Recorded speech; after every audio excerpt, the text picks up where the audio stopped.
Well, here are your national headlines this morning. President Trump says he's ending all trade negotiations with Canada. The president said on social media Thursday night he's taking that action because of Canadian ads. Prime Minister Mark Carney is telling Southeast Asian leaders that Canada values a system that's based on rules while respecting trade agreements and the rule of law. This after President Trump announced he's increasing the tariff on Canada by 10% in response to the anti-tariff ad featuring the voice of former President Ronald Reagan. Harry Coro tells us more. Something unprecedented unfolded in Washington, sending ripples through boardrooms and trading floors across the continent. On October 23rd, Donald Trump posted a single sentence on Truth Social: all trade negotiations with Canada are terminated. There was no press conference, no diplomatic note, and no prior signal. Just one message that instantly shook the foundation of North America's economy. The spark came from an unexpected source. In Ontario, the provincial government had launched a $75 million anti-tariff campaign featuring the digitally restored voice of Ronald Reagan, warning against protectionist policies.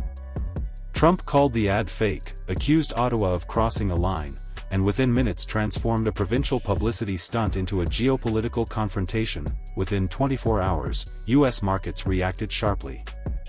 Electric vehicle and clean energy stocks plunged more than 4%.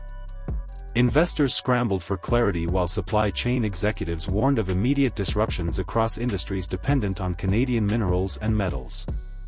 For decades, those materials had been the backbone of America's auto, defense, and high-tech sectors.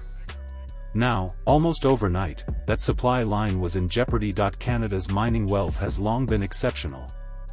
It holds vast reserves of lithium, nickel, cobalt, copper, and rare earth elements, the essential ingredients powering everything from smartphones to fighter jets. In 2023 alone, its mineral production exceeded $70 billion, making it one of the few democratic nations with a critical role in the global energy transition. To Washington, Canada was more than a friendly neighbor, it was an industrial lifeline. Yet in a single social media post, that partnership was suddenly placed on pause. Trump had frequently promised to reshore industry, arguing that automakers should build and source materials within U.S. borders. But cutting off trade with Canada went far beyond reshoring. It meant attempting to re-engineer an entire economy built on cross-border integration. The shock wasn't merely the decision itself but what it revealed, a fragile interdependence that few in Washington seemed ready to confront. For decades, the U.S. and Canada had functioned like two halves of a single production system. Their industries, from aluminum to semiconductors, were so tightly intertwined that halting one could stall the other. The sudden breakdown exposed that interdependence as a strategic vulnerability. For the first time in modern history, America's closest ally wasn't pleading for concessions, it was holding the leverage. By suspending negotiations, Washington had effectively locked itself out of its own supply chain. Canada is no ordinary trading partner. It forms the hidden infrastructure behind much of America's modern economy. In 2023, it exported nearly $30 billion in critical minerals to the United States. Between 2018 and 2021, Canada supplied 45% of America's nickel, 66% of its zinc, 31% of its vanadium, and 16% of its cob. All metals classified by the Pentagon as essential for national security. These are the materials that make electric vehicle batteries, radar systems, and missile components possible. So when negotiations collapsed, it wasn't a routine policy dispute. It was a direct disruption of the only politically secure and geographically stable mineral supply chain the U.S. had left in the Western Hemisphere. Analysts warned immediately that the consequences would cascade through manufacturing sectors reliant on those inputs. One expert described America as a factory running out of raw materials in peak season. Within days, the tremors spread from government offices to assembly lines. Industries built around clean energy, battery production, and advanced electronics began to feel the pressure. For years, those sectors had relied on the steady flow of materials from Canada and Mexico, neighbors that had sustained supply chains even during the pandemic and global shipping crises. Now, with Washington sparring simultaneously with Canada, China, and Mexico, the entire North American production network began to seize up. Prices for lithium and cobalt surged between 12% and 18% within 2 weeks. The cost of producing each EV battery climbed by roughly $200 to $1,500 per vehicle. Factories in Michigan and Texas reported production slowdowns of up to 20%, citing shortages and delays in material shipments. What began as a symbolic protectionist gesture was morphing into a self-inflicted chokehold on U.S. manufacturing. Because these industries supply so many others, the disruption spread quickly. Economists warned that a 10% rise in copper prices alone could lift national inflation by 0.2%, potentially forcing the Federal Reserve into a tightening dilemma in the middle of an election year. The market turmoil highlighted how deeply Canada's resources were embedded in the functioning of America's broader economy. While Washington hesitated, Ottawa acted. Prime Minister Mark Carney responded not with rhetoric but with strategic recalibration. Instead of escalating the dispute, his government began redrawing Canada's global trade map. On October 13, 2025, Canada signed a critical partnership with India focused on minerals and agricultural exports, granting access to one of the fastest-growing markets in South Asia. Just weeks earlier, on August 26, Canada and Germany had signed a joint declaration on mineral processing, refining, and recycling, creating shared industrial infrastructure designed to bypass U.S. bottlenecks altogether. In the span of a few months, Canada turned a crisis into opportunity, diversifying its export base and strengthening ties with Europe and Asia. For Washington, the episode served as a wake-up call.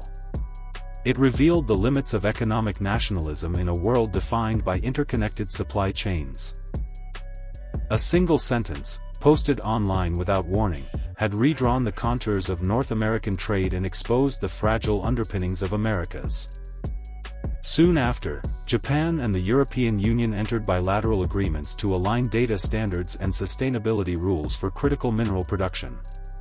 At the same time, Europe's industrial giants, BASF, Umir, and Rio Tinto, expanded operations across Ontario and Quebec, fueling what investors began calling the clean mineral belt. These calculated steps helped Canada evolve from a dependent supplier to an independent powerhouse. In a world dominated by trade wars, Canada positioned itself as a stable, transparent, and politically neutral source that the West urgently needed. What began as a defensive strategy soon turned into an offensive transformation.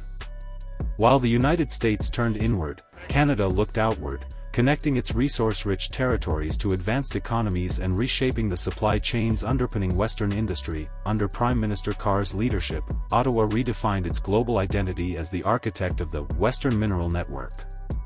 More than 30 Canadian critical minerals are now part of the G7 Strategic Resource Framework, giving Canada top-tier access to investment and security cooperation. In early 2025, the Canadian government unveiled a $122.5 billion Clean Minerals Transition Fund aimed at expanding mining, refining, and recycling within national borders. The goal wasn't simply to extract more materials. It was to master the full production chain, from raw ore to finished battery components, ensuring every step remained under Canadian control. The impact was swift. With transparent regulations, strong environmental oversight, and consistent policy, Canada secured long-term supply contracts with both the European Union and Japan, replacing deals once dominated by the United States. As these networks deepened, Canada came to indirectly manage access to nearly 40% of the G7's critical mineral supply. For a nation once seen as a junior partner in North American trade, it was a dramatic transformation. Within months, the direction of Western industry had turned northward. The global industrial lifeline that once ran through Washington now passed through Ottawa, but every power shift carries consequences. By cutting ties with Canada, Washington didn't just lose a trade partner, it exposed deeper weaknesses in its own system. The "America First" philosophy is gradually becoming America alone. The repercussions are mounting quickly. U.S. manufacturers, particularly in electric vehicles and clean technology, now pay nearly twice as much as European and Canadian firms for the same raw materials. With stable suppliers out of reach, companies like Tesla, Ford, and Rivian have turned to sources in Indonesia, the Philippines, and the Democratic Republic of Congo, regions marked by volatile prices, uncertain logistics, and high geopolitical risk. Each shipment brings new uncertainty, and that instability is now reflected in financial results. By the fourth quarter of 2025, profits across America's high tech manufacturing sector had dropped by 6.8%, marking the second consecutive quarterly decline. Battery producers, semiconductor companies, and defense contractors all felt the strain. Their dependence on materials once sourced freely from Canadian mines has become a liability. Shortages have slowed production, increased costs, and undermined investor confidence. Meanwhile, north of the border, the picture is the opposite. Canada, the European Union, and Japan jointly launched a $40 billion trilateral investment framework designed to secure critical minerals and expand clean energy production. This initiative coordinates everything from mining operations to recycling infrastructure, ensuring predictable supply chains and technological innovation across continents. The collaboration has further strengthened Canada's position at the center of a newly integrated industrial network that defines the West's clean energy future. As these partnerships grow, the United States finds itself increasingly sidelined from the very economic system it once shaped. The hub of Western industrial security has shifted, and Washington is no longer at its center.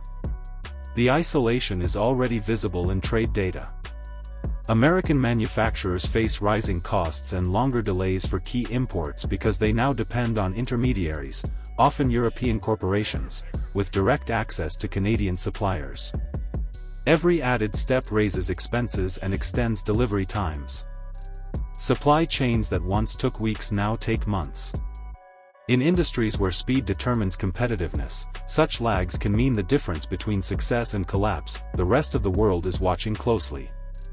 Mid-sized economies like Australia, Norway, and Chile are studying Canada's strategy, seeking to redesign their own resource policies to balance economic growth with geopolitical influence. They see in